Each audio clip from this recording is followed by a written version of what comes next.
Senator from Ohio. Is the Senate a quorum call or no? No, it's not. Okay, thank you, Mr. President. I have a message for Ohio voters. My great state of 12 million people. To Ohio voters, to parents, I say, check your bank account. On Friday, most Ohio parents, the parents of more than 2 million children, 92% of children in our state, the parents of most Ohio parents once again saw $250 or $300 or $600 in tax cuts directly deposited in their bank accounts, or maybe they got the check in their mailbox.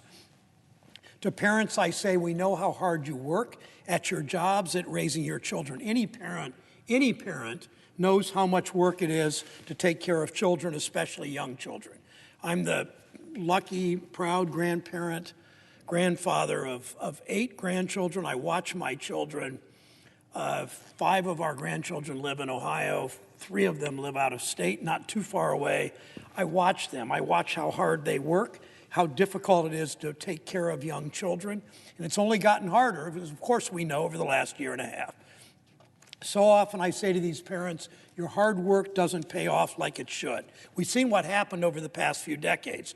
Productivity goes up, stock prices have soared, executive compensation is off the charts, yet wages have barely budged. Meanwhile, you know how expensive it is to raise children. Health care and school lunches, diapers, clothes, school supplies, braces, sports fees. The list never seems to end. One of the biggest expenses, of course, for so many families is child care. Parents feel like they're stuck. The more they work, the more expensive child care is. You feel like you can't keep up no matter how hard you work. It's why we passed the child tax credit, the largest tax cut for working families ever. It's about finally making your Ohio parents, your hard work pay off so you can keep up with those extra expenses that keep coming when you're raising a family. Stories pour into our office from parents from Sandusky to Portsmouth, from Ashtabula to Middletown and Hamilton, from Toledo to Gallipolis. Stories we hear over and over about these tax cuts, stories about how expensive child care is, how parents are using their money to afford child care so they can go back to work, or in some cases work overtime. Kristen of Columbus said she's using this to pay for daycare for 2 kids at $600 a week. Brittany said daycare. Ellie said daycare. Alex in Cleveland, every penny goes to daycare. 4 kids in daycare, $800 a week. These tax cuts mean more parents are in the workplace. They can afford to go to work. It's that simple. And let's be clear, getting $300, getting $600 a month per child in tax cuts doesn't discourage anyone from getting a job or doesn't cause any of them to quit. I'm going to leave my job that pays $30,000 a year because I'm getting $3,000, said no one ever to us. There's no way you can afford to raise a family in that. You still need a job. These tax cuts help parents afford that job. It's all about dignity of work. I can't count the number of families that said, you know, I said on this floor a few minutes ago, Mr. President, that 25% of renters in this country spend half their income on rent. So we know how anxious those families are the last week of the month. And one of the things I've heard, perhaps more than anything else about this child tax credit, the last week of the month, we don't have to deny our kids dessert, or we don't have to cut something else because some of that anxiety has been lifted off our shoulders because we're getting $250 per child in the child tax credit. It makes a huge difference in just their lives. As I said, it's about the dignity of work. All work has dignity, whether you punch a clock or swipe a badge, whether you work for tips, whether you're on salary, whether you're caring for children, whether you're taking care of a sick parent. Raising children is work. Raising kids is a hell of a lot more work than moving money from one overseas bank account to another, or than checking your balance in your stock portfolio.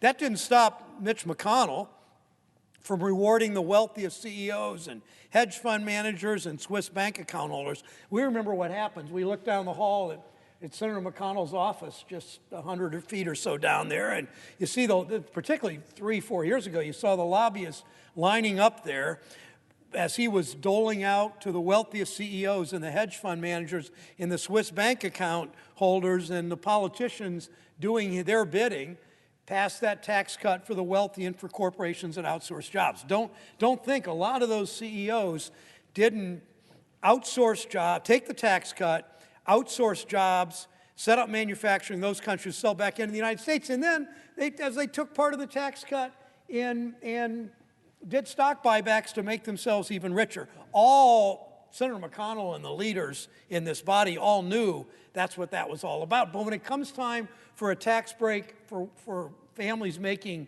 $10 or $20 or $50 or $75,000 a year, they're absent. We know that it was a partisan vote. Every Democrat voted for the biggest tax cut in American history. Every Republican voted against the biggest tax cut in American history. Fortunately, there are more of us than there are them. It was 51-50. They promised their tax cuts for the rich would trickle down. We know they never do. They keep the money for themselves. They spent that money on stock buybacks. Now, as I said, without a single vote from Republicans, and I don't like to be partisan around here. I represent a state that leans Republicans. A lot of Republicans vote for me because I work with them and want them to succeed, as I want everybody to succeed. But we also know this tax cut shows whose side are you on.